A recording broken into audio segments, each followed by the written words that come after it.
Ladies and gentlemen, good day and welcome to Rallis India Limited Q4 and FY26 earnings conference call. We have with us today Dr. Gyanendra Shukla, Managing Director and CEO, and Mr. Bhaskar Swaminathan, Chief Financial Officer.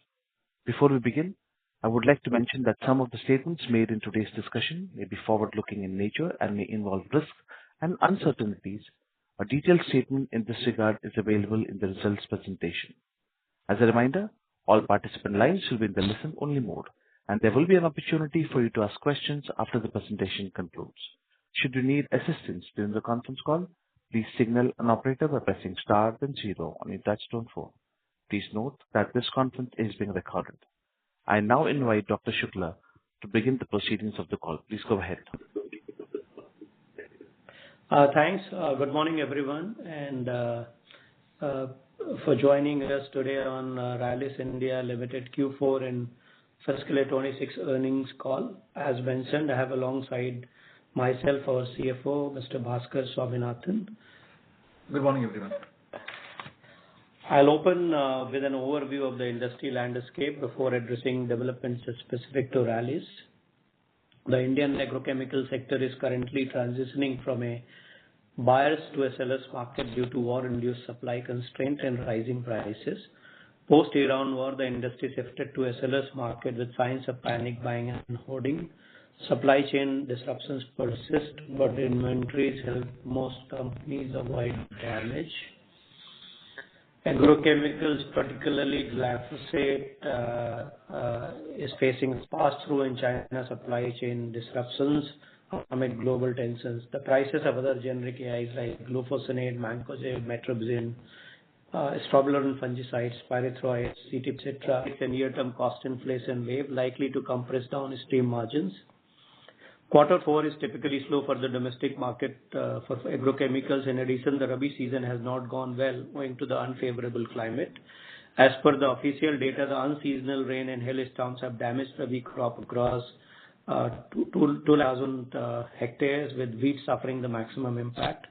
At the end of March 26, summer sowing is progressing at a slower pace, down 4.7% year-on-year, primarily driven by decline in rice, cereals and oilseeds.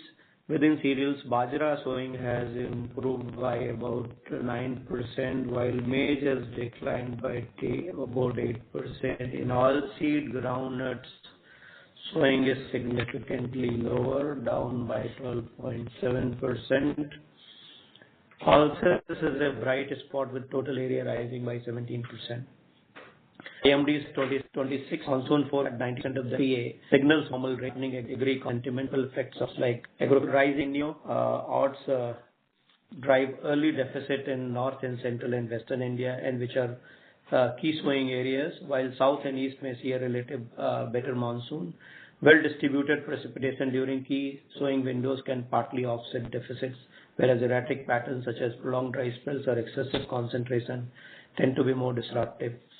Erratic patterns risk 5 to 10% demand cut for herbicides and insecticides.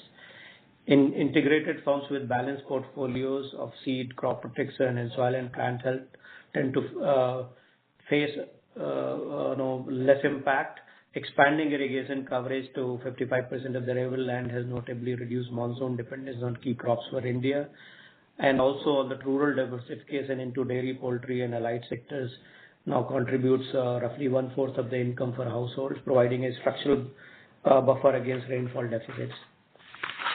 The MSP framework key indicator for Kharif 25-26 is broadly supportive for oilseeds, pulses, millets and cotton. While the hike in paddy is relatively modest from the agrochemical and seed industry perspective, this is positive for crops such as cotton, soybean, groundnut, maize, pulses and millets, provided monsoon distribution and reservoir levels remain supportive. Agriculture sector may see a 3 to 4% growth in fiscal year 27. Seeds category remain a structural 5 to 10% CAGR story depending on the portfolio of the companies. Volumes might shrink due to less acreages, but margins are expected to remain stable to soft. The market should favor low-cost producers with export breadth and tight working capital discipline. The near-term outlook remains contingent on the evolution of Middle East conflict, while healthy reservoir levels of approximately 54% are supportive for ongoing season, reduced acreage, and forecast of below monsoon rainfall could possibly pose some risk. India's FCO 2026, this was a key bill which was brought to regulate biostimulant fertilizer, standardizing humic acid and seaweed formulations, thereby improving product reliability and regulatory clarity. I think this is very good positive development for the long term. The global crop protection market estimated at approximately $70 to $75 billion in 2026 and is projected to grow at a CAGR of 5 to 5.5%, supported by rising food demand, limited arable land, and need to improve farm productivity. On supply side, globally, China-linked supply concentration remains a key issue, especially for active ingredients and intermediates, where export restrictions, price shifts, or trade disruptions can quickly affect availability and cost. Elevated raw material and logistics costs continue to pressure manufacturers, while global weather uncertainty and changing crop patterns added demand volatility. Global recovery in this sector is visible but uneven. U.S. demand is supportive. Brazil is weak. China-led pricing pressure remains a key concern. India's rice stock position remains strong, but the latest report WASDE does not indicate any fresh increase from March to April. Global rice stocks have increased, including a comfortable supply situation and a possible pressure on global rice prices. So that's a global overview. Moving on to Rallis specific developments, we had a reasonable Q4 performance despite short Rabi season and geopolitical unrest. Our Q4 revenue stood at 456 crore versus 43 crore previous year. EBITDA improved by 96% from to -1 crore from -19 crore in Q4 fiscal year 25. Profit after tax stood at -15 crore versus -32 crore of Q4 fiscal year 25. Exceptional items include profit on the sale of some property land for worth 3 crore in Aurangabad. Across the technical portfolio, we are continuously broadening our customer base and securing additional registration with global players to drive share gains. And Metribuzin, the volumes have decreased in Q4 in comparison to quarter 25 volumes. Pendimethalin volumes have increased. Hexaconazole volume also have increased, and there has been some decrease in the acephate volume. So Pendi and Hexa has done overall well. There's some shrinkage of volume in Metri and acephate. Overall annual capacity utilization has improved in fiscal year 26 compared to 25. On new launches, we have currently launched Alster, a dual action granular insecticide, and Fiplan, which last year we had announced, but we were not able to launch because of some quality constraint. It has been launched now. It will help in managing both, it's a broader spectrum insecticide to manage both sucking and chewing pest. We have also obtained registration for a 3-way rice herbicide. And in past I've been talking about growing herbicide segment, so this is addition to that. It will be called a Spyro. We are working on the launch plan. In Q4, we had launched an initiative called Idea to Impact to establish an open innovation system to source, validate, and commercialize agri-innovations. We have also launched Saksham, a GIS platform which enables scientific identification of high potential villages for target market expansion. On our new initiative, Sampark Plus captures farmer level demand signal to generate actionable insights and improve sales conversion and move inventory as needed.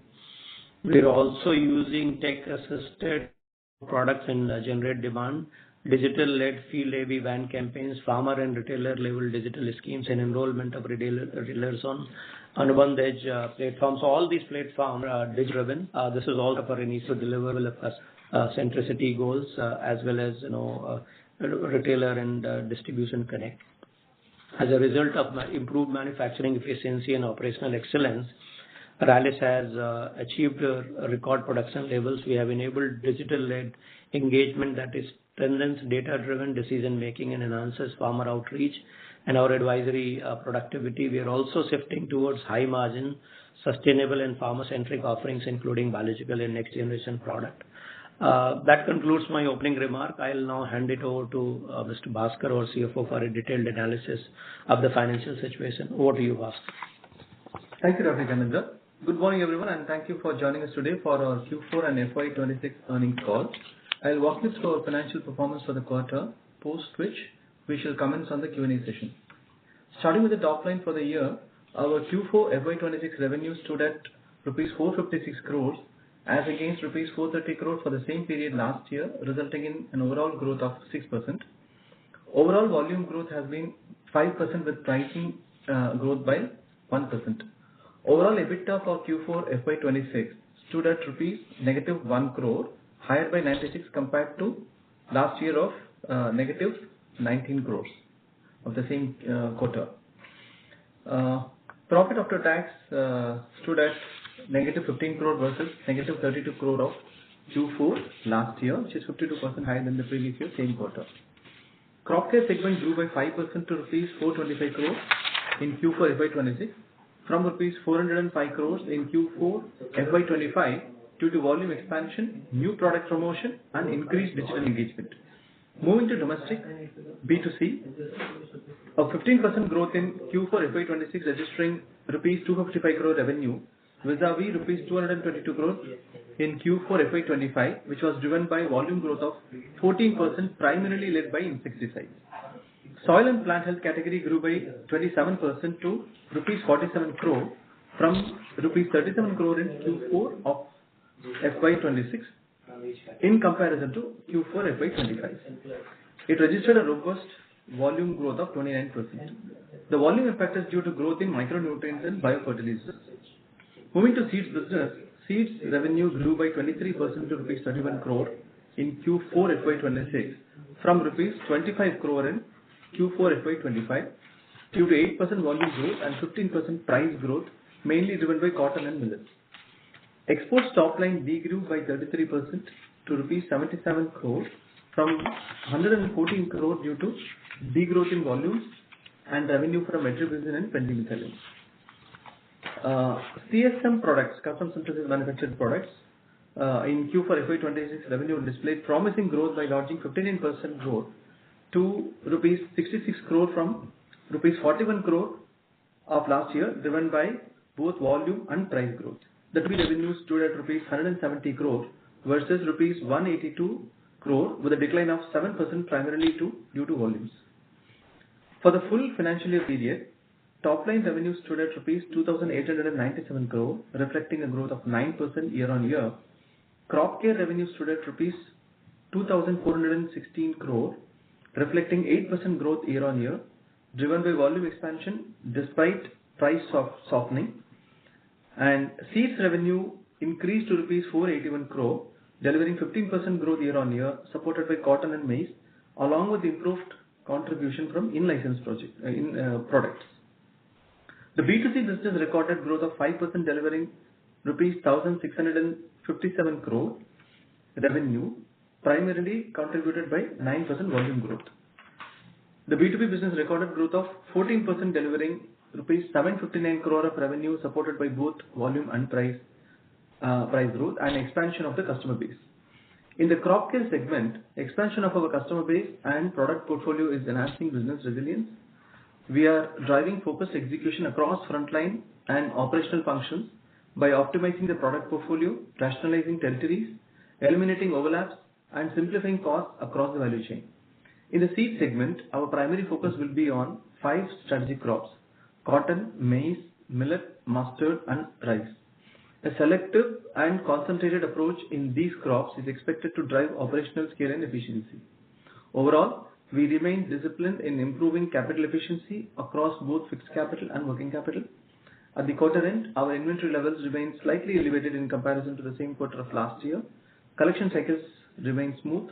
We have healthy cash and liquid balance of rupees 541 crores as at 31st March 2026. Our continuous approach towards improving digital-led initiatives is helping us reach targeted customer groups with greater momentum. In parallel, we are undertaking portfolio rationalization and sharpening our focus on priority markets to enhance operational efficiency, strengthen market presence, and improve profitability. Thereby, we remain committed to achieving consistent and profitable growth. That concludes our opening remarks. We can now commence the Q&A session. Thank you. We will now begin the question and answer session. Anyone who wishes to ask a question may press star and one on your touchtone telephone. If you wish to remove yourself from the question queue, you may press star and two. Participants are requested to use handsets while asking a question. Ladies and gentlemen, we will wait for a moment while the question queue assembles. The first question comes from the line of Prashant Biyani with Elara Capital. Please go ahead. Yeah, thank you for the opportunity. Sir, the first 3 bullet points of your commentary on slide 12 portrays a very pessimistic scenario, but your performance was pretty contrary to that. And I just wanted to know, especially on the gross margin part, what drove healthy margin improvement at the gross margin level? So I think when we put a commentary, it is based on what was happening in the market, right? So last year we started with a very heavy early rainfall that impacted the herbicide uses in crops like soybean and cotton. So that was a big impact. Then we came to end of Kharif season, massive rain led to decline in consumption of insecticide. And as you move forward towards Rabi, actually rain suddenly stopped in September, and as a result there was an impact on pest disease pressure and all. So if you see the context of overall year development has been a little bit choppy, so it indicates that. Nothing else. Having said that, I think our focus is to, those events will continue to happen. How do we move forward and deliver better performance on ongoing basis? Now, gross margin obviously is a combination of our ability. So 2 things, So I mean, again, it's a segment by segment. I think our contribution in seed and soil and plant health business continues to remain robust. When we say crop protection as a category, there's always a mix of product. And if any one of you might remember, I've been talking about 2 trouble child for us, Clastoin and Benzilla, right? So we are trying to actually liquidate that inventory. I think we are done with majority of it. That led to compression of margin in quarter 4 because we had to liquidate that inventory. We just cannot keep it. Otherwise, it becomes a write-off. Sir, I meant, sorry, you meant that these 2 products inventory was liquidated before Q4 or during Q4? No, during Q4. But we delivered a decent margin expansion at the gross level. So on a basis you're looking at it, right? No, I'm looking at Q4 specifically on gross margin. From the perspective of crop protection or seed? Both. Seeds, I mean, is a small thing only, mainly on the crop care side. So look, I think the margin expansion, if you see from what I know, our CSM business delivered higher margin because we had a contract, though it is a smaller business, but there is a clause where we can actually get some benefit if volumes drop below certain threshold. So that helped. SPH business was slightly better. Overall B2B business exports were better, seed was better. So that's what is reflected in our overall number. On crop protection, a standalone basis, it was marginally down because B2C business because of Benzilla and Plasto. Okay. Sir, how are you seeing the initial demand for Kharif? So 2 things are happening. I think right now everybody has gone into a wait and watch mode. First of all, the rainfall, El Niño impact, nobody knows. The other thing which is people are looking at how government will be able to mop up sufficient fertilizer. These 2 factors might have some, and then third one is always commodity prices, right? So rainfall pattern, commodity prices, and fertilizer. These 3 factors will determine to what extent farmer will plant what. When we plan our business, we plan on a normal basis because I believe each 3 of factors. For example, I believe that if farmers get 10% less urea, it will not impact the yield because farmers are used to using high urea because it's highly subsidized. More than urea, phosphorus, potash are going to be more critical. When it comes to rain, there's a forecast of 8% less rain over LPA. But again, there have been instances where rainfall has been 8% lower or even much lower. But distribution was good and it arrived timely. So as a result, it didn't have much negative impact. So I think a lot of unknowns and war-led petrochemical disruption, supply chain or solvents, energy costs, everybody increasing the prices of raw material. All of that, when you factor in, it is very, very difficult to put a finger and say, look, what will happen. What we are trying to see is that historically, my agricultural lifetime experience in 40 years, there have been 2 worse droughts. Even then, area sown does not go below 85, 95, even 90%. So farmers will plant something. They might make different choices. They might also down trade on the kind of seed they buy. They may not buy very premium seed. They might reduce some fertilizer consumption. And unless they expect a good income, they may opt for lower cost crop protection product versus high cost crop protection products. So it's too difficult to say. From our perspective, we are trying to secure as much as possible supply for Kharif, and we'll also seek opportunities to pass on at least cost increase. So just lastly, sir, our crop B2C business growth was driven by insecticides. So why would insecticide sales grow this much when this would be a herbicide placement season? So let me tell you placement. I think first of all we have not gone for any significant placement more than what is required in Q4 because some of this was low cost inventory and we would like to sell in Q1 because there's an opportunity to realize higher price. But I keep saying that look, don't look at our business on a quarterly basis. No, that's not the right way. Always look at our business on H1 basis, H2 basis. So if you say H1 story, I was telling H1, if you see our business, actually the leading growth had come from fungicide and herbicide.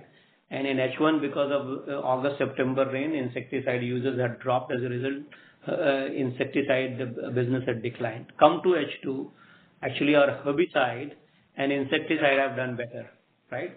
Whereas fungicide has slightly gone down because when there's a dry weather, lesser diseases. But on a yearly basis, I would say we are slightly down on insecticide because of the impact which got created in H1. We are up on fungicide and we are significantly higher on herbicide. So on a yearly basis, our herbicide business is up by 15%, fungicide by 5%, and insecticide is down by 3%. That means B2C business has gone by 4% overall. Okay, sir. Thank you so much for your time and all the best. Thank you.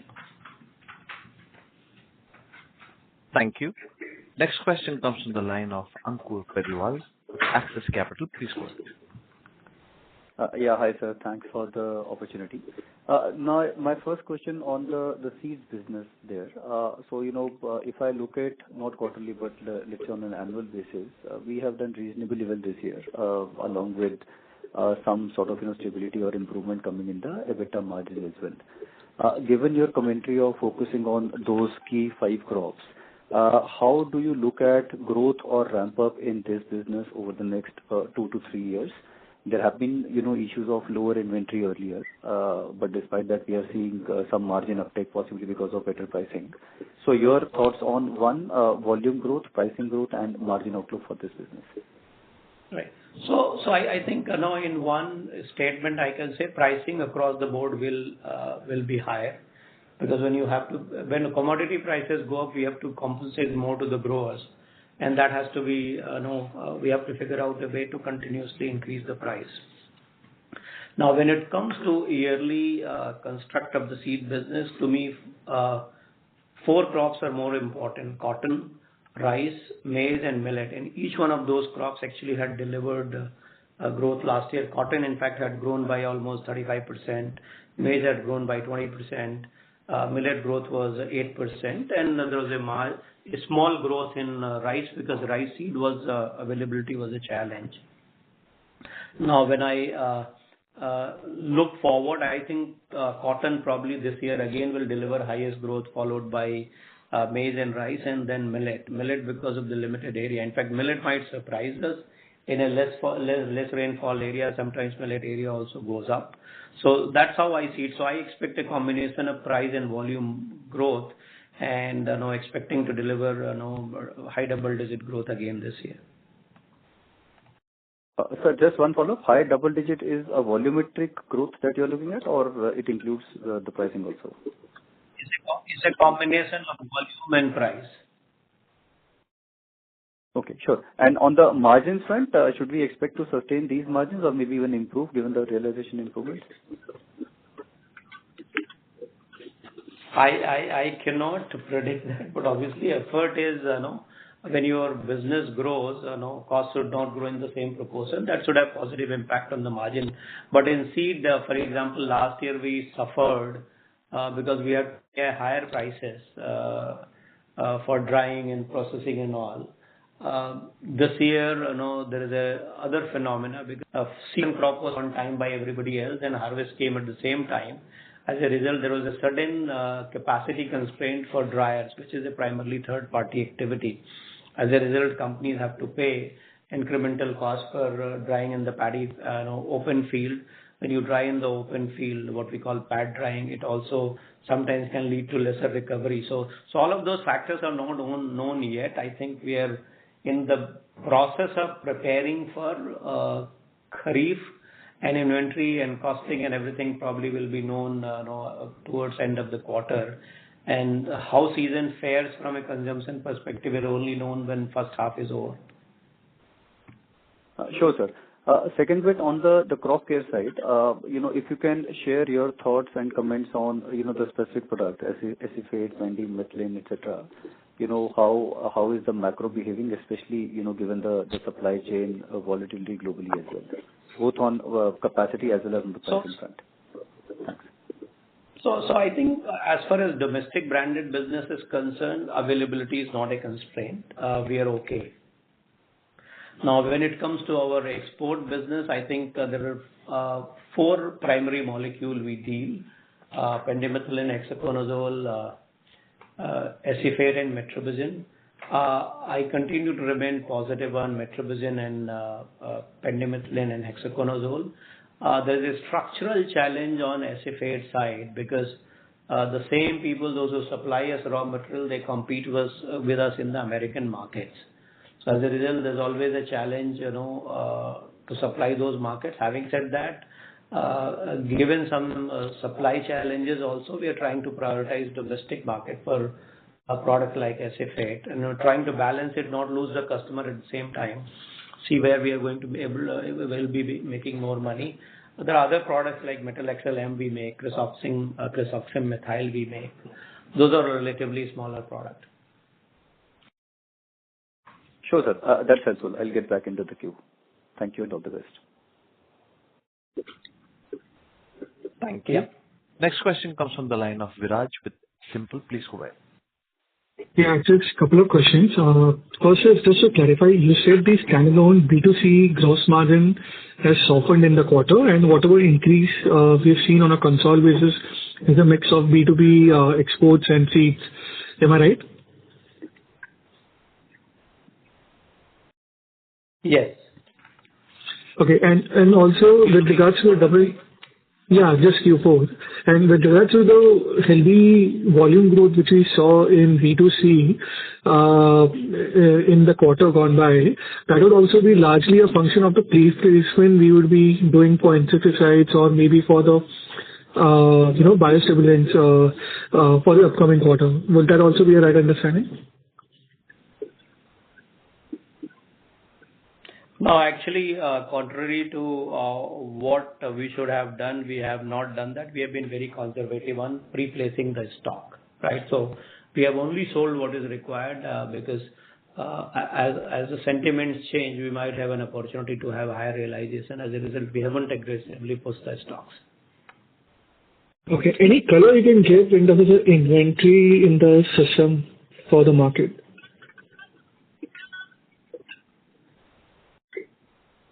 So, look, at this point of time, if you go to the market, while it seems challenging environment, but every product is available, right? And we haven't seen any early sign of price increase because consumption has not begun yet, right? Except the cotton seed, where probably in northern India we are midway in the season. Some of the crops we sell quantity we are in season. So it's too early to predict. But yes, on seed, cotton prices were not increased by the government, so they remain flat.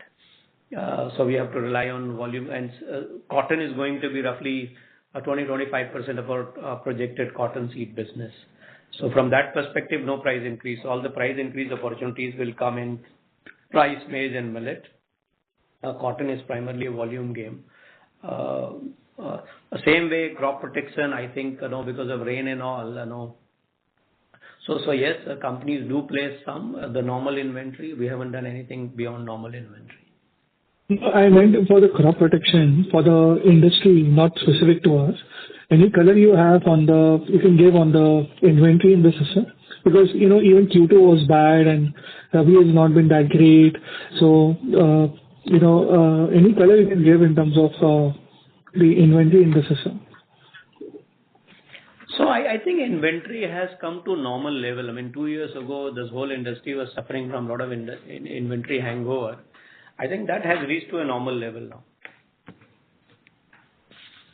Now, obviously, I don't have company by company detail. I don't have insight into other companies, but there are enough indicators in the system to say people have inventory what they need. They're not carrying forward a lot of excess inventory. Okay. No, because where I was coming from is, as you alluded in this earlier part of the call as well, is that, any cost increase which we are witnessing right now, we will be looking at opportunity to pass through. So in that sense, especially on the generic piece, just to understand the factors we are, looking internally, which gives us confidence that we will be able to pass through. Yeah, we are one of the first ones to announce price increase because we cannot absorb all the cost. Because consumption season has not yet begun, so it's very, very difficult to say how market will behave. But every company is kind of indicating, they have to pass on cost increase, otherwise they will all they'll face a very challenging time. Okay. And last question was on the exports or the B2B piece. Any update in terms of the pipeline, in terms of new molecules which we have commercialized or looking to commercialize? So current year, last year we did start making, there's a molecule called Pensicuron. Besides that, when that happened in the last quarter, I think we'll still rely on old molecule. There are 2-3 new molecules. So we have narrowed down the list we used to work. Now we've got about 3 molecules which should get introduced in next 2 to 3 years. We are in the advanced stages of establishing processes, working with the buyers, and obviously there's a registration process that has to happen parallelly. Okay, thank you, Vidla. Thanks. Thank you. Next question comes from the line of Saurabh Jain with HSBC. Please go ahead. Thank you for the opportunity. Yes, sir. My first question is, can you please give us... Mr. Jain, sorry for interrupting. You sound a little lower. Can you speak a little louder, please? I'm saying, can you give us some sense on how is the trends you're looking at in April across all the 3 businesses in terms of, volume growth and maybe some sense on the pricing? So, if you say April basically some season for tea gardens starts in the northeastern side. That is, from a consumption perspective, is normal. Apple season seems to be normal across Himachal and Jammu. Then you have cotton season, which begins in north for seed. This is a low crop protection month and low SPH month, right? Because all of that will start with the rains when they start coming in the month of end of May in Kerala and pre-monsoon showers. Some places it happens. So it's too early to predict that. But as I was saying, farmers will plant the crop even in the worst monsoon years. We haven't seen acreages dropping. I think what farmers do start doing in down trading, right? So they might use lesser price seed. In some cases, they might go for saved seed. All of that happens. Given the uncertainty around rain and commodity prices and everything else, seed indication, I think we'll have a fair seed indication by end of May in terms of sentiments towards crop. Crop protection, I think, is very, very difficult to predict any trend before end of May or early June. And what about global trends? Because you earlier alluded to the fact that there is some sort of, panic buying that is being set in. Are you seeing any trends that indicate that the trade channels are looking to fill up the products and volumes are moving early? Not early. See, look, so North America is the biggest season where placement happens in the March, right? Now their purchases would have happened in the fourth quarter calendar year last year. So I think what is important for North America is their rainfall, because their agriculture is highly rainfall dependent. Brazil had a decent season, not an outstanding season, but global commodity prices actually still are not reflecting in the commodity prices around the globe. Commodity prices continue to remain relatively soft, which means at least world is sitting on enough inventory of everything. And have you also you've taken some price increases in the global portfolio? Everywhere. I mean, wherever possible, we have to increase. Otherwise, we'll be paying money from our pocket. Understood. And trying to tie this with the disruption that we are, currently witnessing, and you also mentioned that the margins in the B2B business has improved. Would it be fair to assume that the worst of the margins are behind, and with the price increases that we might undertake, the margins can here onwards trend on a positive side and it can get better? In last 5-7 years, this industry has learned a lot, right? So there was a COVID and there was a Ukraine war, and now this is new war.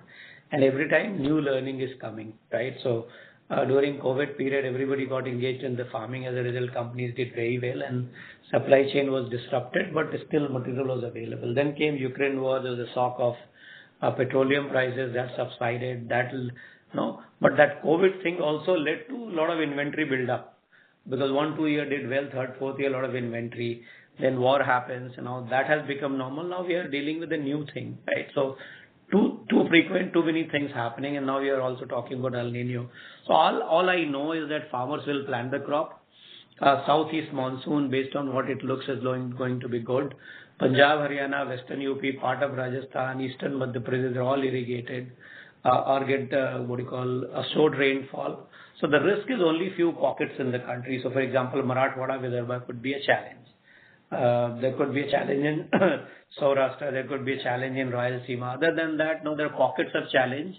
But I would say still agriculture, farmers will, that's a basic thing, right, will happen. Understood. My last question. They will plant the seed. Sure. That's helpful. My last question, at this point in time, are you facing any disruptions in terms of your procurement of raw material or technicals, or very high pricing, which you would believe that it will be difficult to pass on? So there was a period when every company left, right and center was issuing force majeure letter, and they said, wait, right? There was a time when they will say, we are giving you a price for a quantity confirmed in 3 hours, otherwise after 3 hours it cannot. I think all of that is over now. There's a bit of normalcy. So when this war started, things looked very chaotic, but there's some order is getting established. Yes, obviously we have to pay higher for everything. And then we have to figure out a way to see how much we can increase. Obviously, it will depend on what competitive products also do. Attempt to pass on. Yeah. Okay. So let us say if, this thing seems to continue more than what we earlier expected. Would you expect any disruptions in your manufacturing in the next few critical months, month of May and June? So I think as far as Kharif is concerned, we have covered ourselves quite well. See, seed is all domestic, no problem. Soil and plant health is by and large covered largely domestic. Where we have a crop protection, which is a domestic side story, 5 ingredients we produce on our own. Some of the other ingredients, we have suppliers where they might want higher price, but we have secured supply. So it's not a straight answer. I would say I'm covered by and large for the Kharif. Okay. Sure. That is very helpful. Which goes beyond June. All right. Thank you. Understood. Thank you.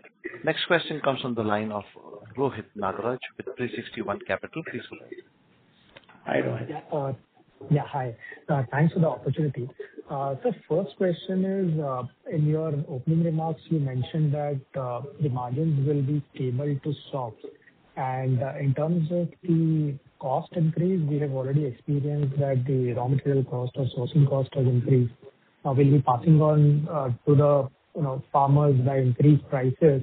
But given that the monsoon is expected to be low, how much ability do we have in terms of increased cost completely passing on to the farmers? And secondly, will there be any negative impact, because generally the sentiment will be negative, plus as you also explained, there will be a down trading which will also happen. So the farmers may go for branded generics to the normal generics. So just a broader perspective would be helpful. Thank you. So branded generics actually helps Rallis because this is where we operate. No, we are selling generic product. We are not an inventor company, right?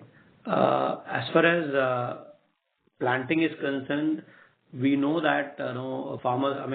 As I said, farmers even in the worst condition will plant the crop. And if they go for lower cost seed, lower cost of lower price and priced product, it does help Rallis both on the seed and crop protection and other category side. What we don't know is basically a fertilizer. How much government will be able to provide fertilizer? Will farmers be making different choices? Government has not increased any prices for the farmers. So all price increase currently, if you see, is being absorbed by the government. And as I said, look, even if 10% less urea is available, it actually doesn't, it will not have any serious impact on the agriculture production. It might have a sentiment. So some people think that for growing corn, you need more fertilizer. So if they don't get enough urea, they might say, okay, plant less corn. But then there's the other side of the story where they can easily sell that for the industrial users. So it's not a straight answer. I would say, let's assume agriculture will happen. There'll be cost increase and companies will have opportunities to pass on the cost increase unless there's a total failure of agriculture. Monsoon doesn't come in at all in June and July. That has never happened in the history of humankind. Sure. Thanks. And just second question, in terms of cost increases, till now, what is the kind of cost increase that we have observed? In percentage on overall we have basket? seen 15 to 25%. 15 to 25% is generally the range. Sure. I think that is helpful. Thanks a lot and all the best, sir. Yeah. Thank you. Thank you. Next question comes from the line of Ketan Chawla with Affirma Capital. Please go ahead. Hi. Can you just have a clarification on the earlier question? So the 15 to 25% cost increase is on account of raw materials, and what proportion of this are we passing through versus what we're absorbing?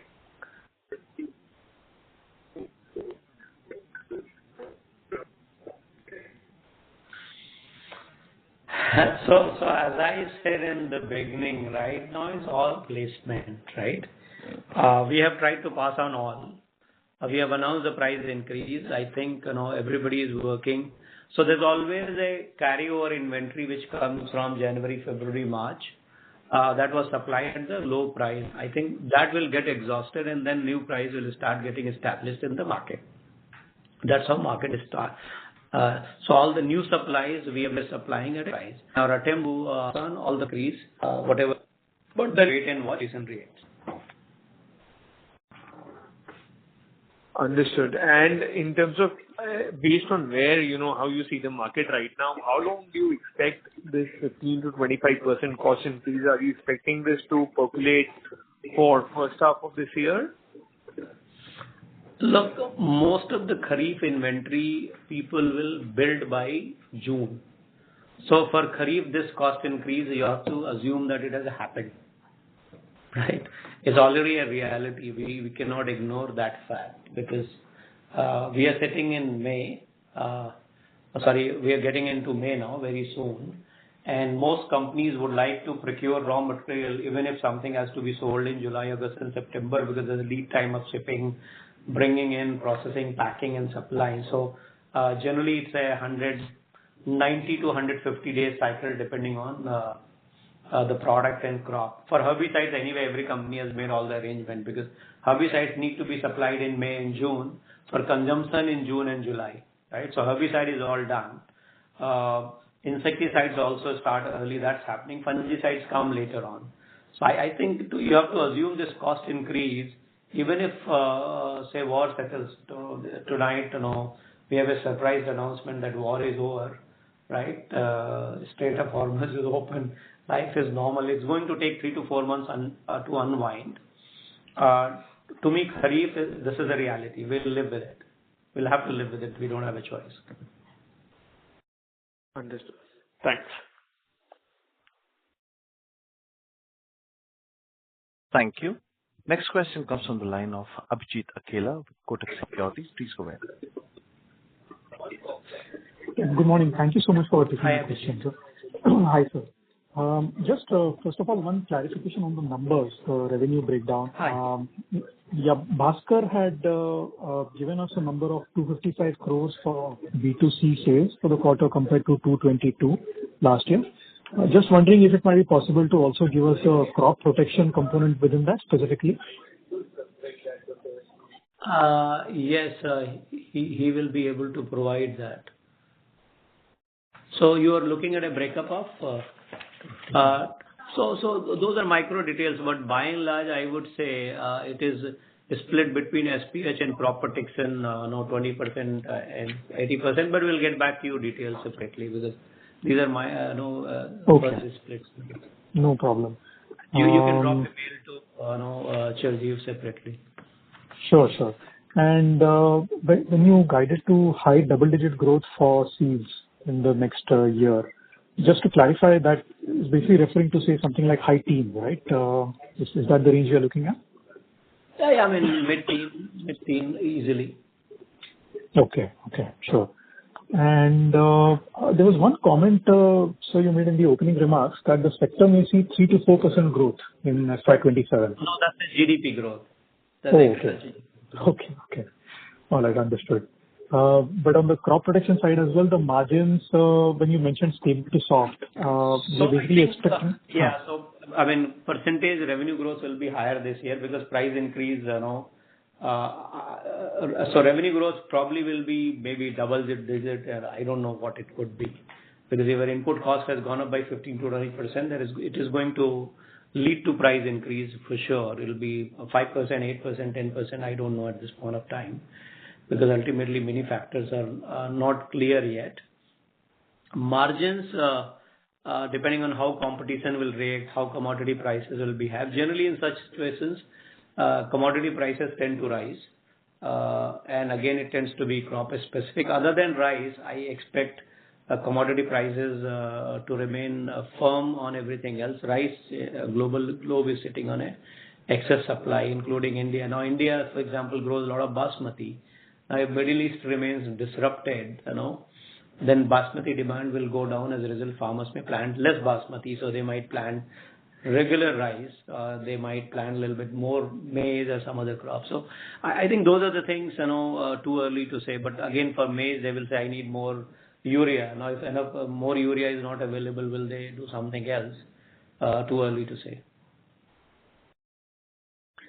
Got it. So just last couple of quick things from me. One is, at some point, if we assume that this war ends and the price of crude comes down, how do we sort of protect ourselves from the risk that we may be sitting on high cost inventories at that point?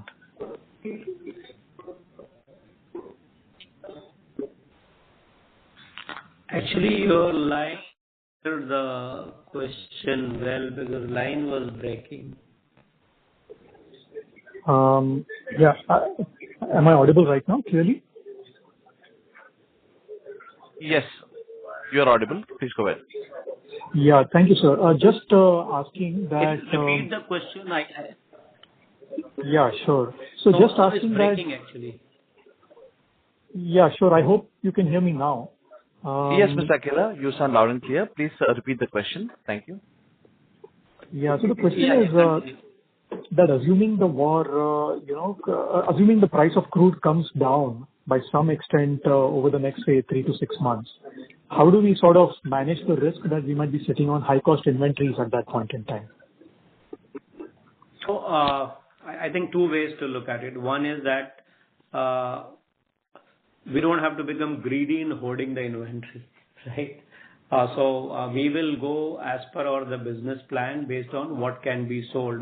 So we're not going to hoard the inventory. And even if war unwinds in 3 to 6 months, I'm saying we are not building inventory beyond Kharif, right? Kharif is something we want to protect. For Rabi so I think, I can tell you, and I don't know what other companies do. I have every call in the morning. Every day we talk, right? So we are almost back to a situation during COVID.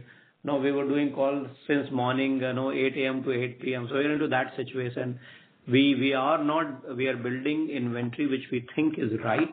We're not building excess inventory because that could be a good opportunity and a bad opportunity. So we are doing, we are very calibrated about what we buy, what we sell. We'll only buy what we can sell.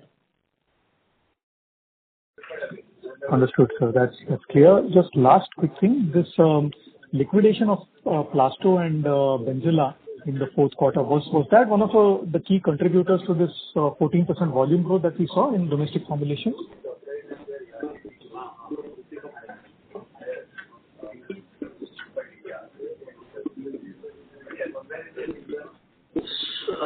So out of that, Benzilla, when you can say 80% of the problem is solved, very little problem left, it's solved, right? Class 2 was more dependent on the chili crop. The thrips, the chili crop didn't get planted, commodities were low. Seems the first chili farmers will Benzilla was no preference of the farmer. So we are launching new products in those segments. At the same time, we are unwinding inventory completely. So thank you so much, sir. All the best for the year ahead. Thank you. Thank you. Next question comes from the line of Riju with Antique Stock Broking. Please go ahead. Yeah, hi, sir. Hope I'm audible. Yes. My question regarding the inventory, if I look at your FY26 numbers, I think inventory days a bit higher. So this is predominantly that we are building some inventory at a lower cost, maybe the pre-war scenario or during the year scenario to protect our margin going forward. So how it is like, is it RM related or like a finished goods related inventory that we have already built? No. So it is not related to what we build for the season. It is related to preparing for. So I mean, this war thing was almost imminent right from the month of January, right? So we didn't wait for war to happen. We did take some risk to build some inventory. Yeah, understood. So these are predominantly a RM inventory and maybe a low cost kind of inventory that you have built. Absolutely. Understood. And sir, second thing, if I look at in terms of in the current pricing of the few of the commodities. So in your earlier remarks, you said that you're expecting a good crop in terms of maize and other crops. So if I look at pricing of maize from the month of October, November, so the prices are very low compared to the MSP prices. How do you see the impact? Like, are farmers going to stick to the maize crop, or there will be some shift that will happen? If that happens, like, what are the scenarios in terms of city business and in terms of your city business will get impacted?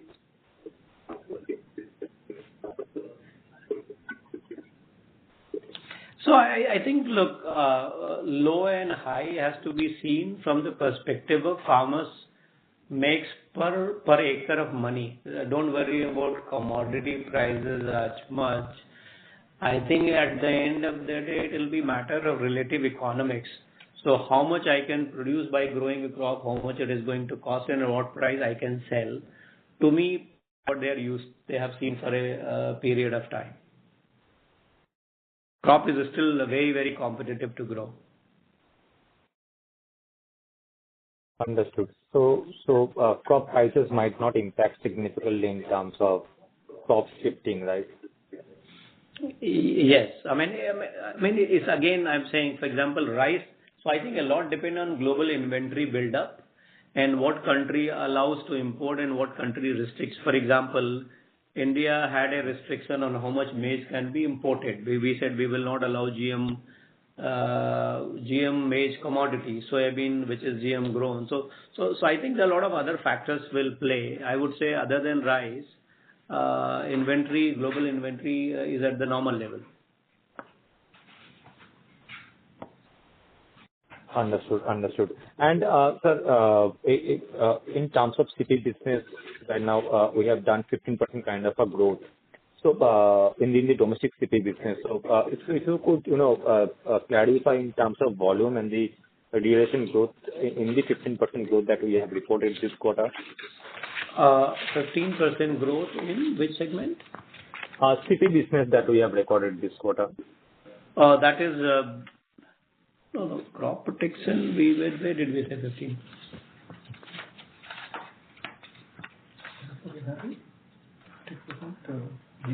Oh, you are saying B2C growth, right? Correct. Yeah. So see, when we say crop protection business, we primarily have there's a soil and plant health, and there's also crop protection, and so these are the two major components. Now, this is B2C. Within that, there's a higher growth in soil and plant health relative to crop protection. And I have been saying that, look, my focus is to sell more herbicide, more soil and plant health, and more seed, right? Because disease sometimes because of moisture and all can come and go. Insects come and don't come, right? So actually our focus segments have contributed more in terms of growth, if you see from that perspective. Understood. So sir, if we remove that, 27% kind of a growth in the SPA, so how much will be our B2C CP business growth for this quarter? It will be flat. Okay, it will be flattish kind of a growth. I mean, marginal growth. I mean, you can say marginal growth, low single digit. It won't be flat, it's still marginally positive. Understood. Yes, thanks, sir. Thanks for clarifying all the questions. Thank you. Next question comes from the line of Nitin Avasti with InCred Capital. Please go ahead. Hello, sir. Just wanted to understand on your new venture, the aqua feed business, what is the current investments and the thought process behind this? And given that the Tata Group in Maharashtra does have expertise in freshwater fisheries with its hatchery business. Not business, it's a social commitment perspective. So that linkage and the basic thought process behind this business, where we are, what we see to invest, where we are going to invest, that if you could outline.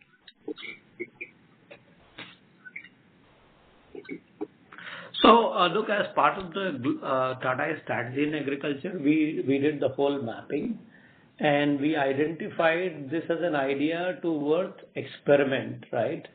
I think it's still at the experimental stage because we believe, as economies grow, per capita income grows, more animal origin protein becomes a preferred food. The consumption of fish, which can be grown in land. Even our Prime Minister keeps talking about mission so that we are not only dependent on ocean, we can also have more fish in land.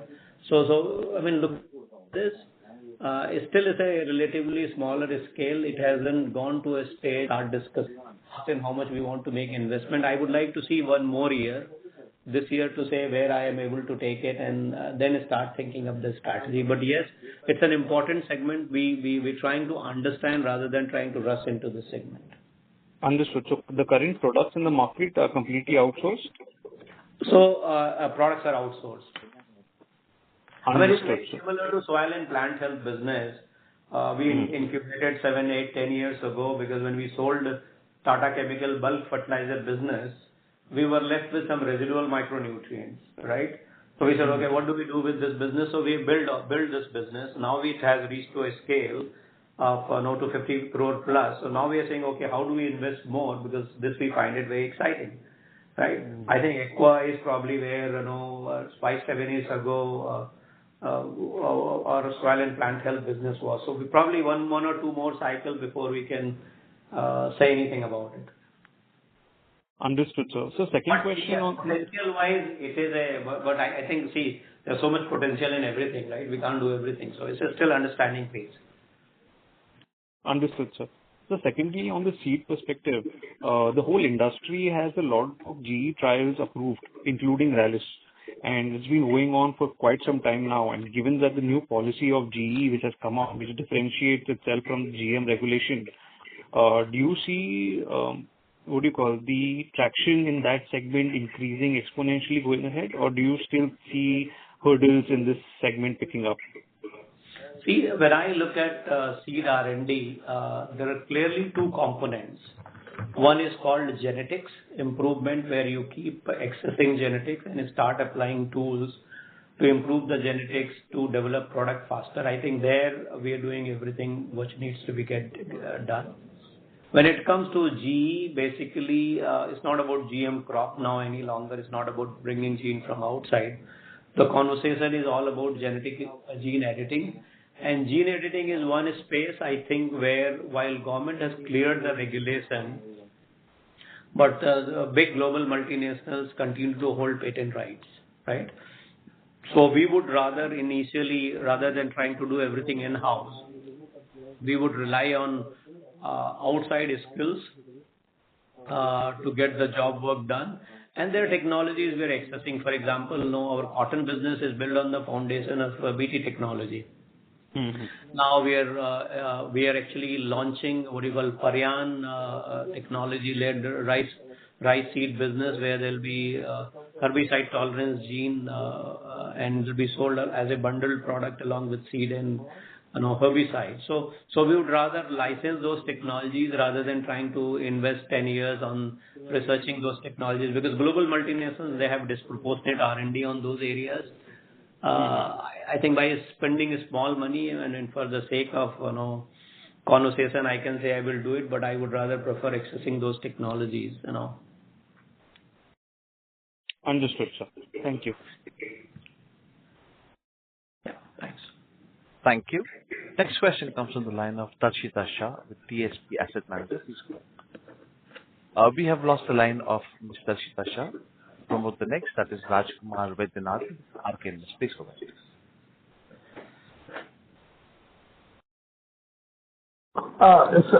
Yeah, good afternoon. My question has been answered. Thank you so much. Yes, please go ahead. Thank you. Ladies and gentlemen, we take that as the last question and conclude the question and answer session on behalf of Rallis India Limited. That concludes this conference. Thank you for joining us. You may now disconnect your line.